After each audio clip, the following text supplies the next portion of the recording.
Anthony Casso built his empire through various rackets from drugs to garment district operations and everything in between. He was a natural-born killer who worked as an underboss to Vicamuso and the Lucchese crime family. However, many have said that Casso pulled the strings.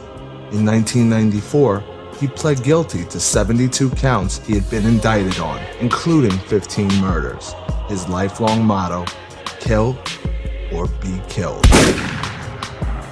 Ruthless and cold-blooded, Casso would work his way up the mob ladder with a reputation as a violent and terrifying figure in the New York underworld, eventually confessing to involvement in Frank DeChico's death, Roy DeMeo's death, and several attempts at John Gotti. In 1962, at the age of 22, Casso was convicted of bookmaking but only spent 5 days in jail for the crime. His early years were made up of mainly petty thefts, where he would pay off truck drivers to steal their goods and then sell them on the streets. As the swinging 60s started to progress, so did Casso, as he would eventually move on to bigger jobs, such as robbing banks and jewelry stores with his crew. In 1972, Casso was arrested in relation to one of the bank jobs, but the case was dropped after the witness refused to identify any of the gang that took part in the heist. During the 1970s and 1980s, Casso's crew stole an estimated $100 million worth of valuables and cash from bank jobs alone. It was also during the mid-1970s that Casso allegedly committed his first murder at the age of 32, and finally made his bones in the Lucchese crime family. The victim was a drug dealer thought to be an informant.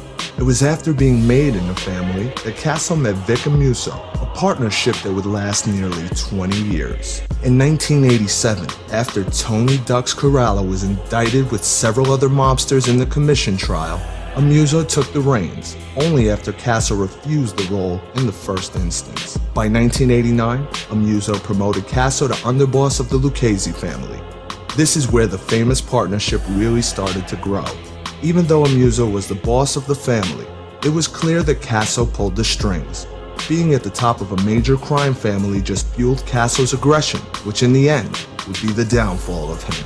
The Casso-Amuso partnership brought in plenty of cash from rackets, which included $20,000 a month from extorting carding companies, $75,000 a month in kickbacks, $20,000 a week from illegal video gaming machines, and $245,000 annually from a major concrete supplier.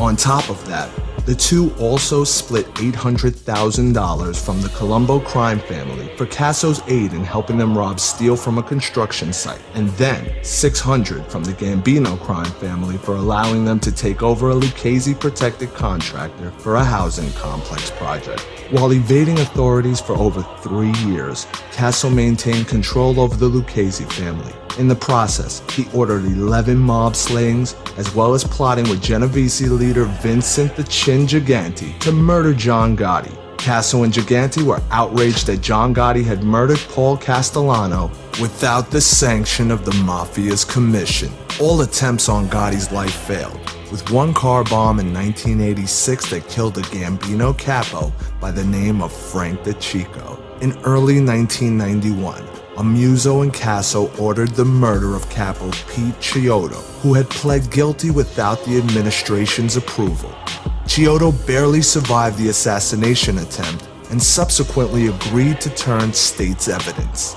In September 1991, the acting boss for the Luccheses, Al Diarco, felt his time was up for the failure to kill Chiodo, and he too agreed to testify. It was with the Chiodo and Diarco testimonies which led to murder charges being pinned on Casso and Amuso. Casso was arrested at a mistress's home in Mount Olive, New Jersey on January 19, 1993, and is now locked up for life at the Federal Community Corrections Facility in Minnesota, without any chance of parole.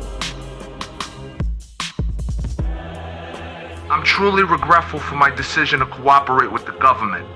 It was against all my beliefs and upbringing. I know for certain, had my father been alive, I would have never done so.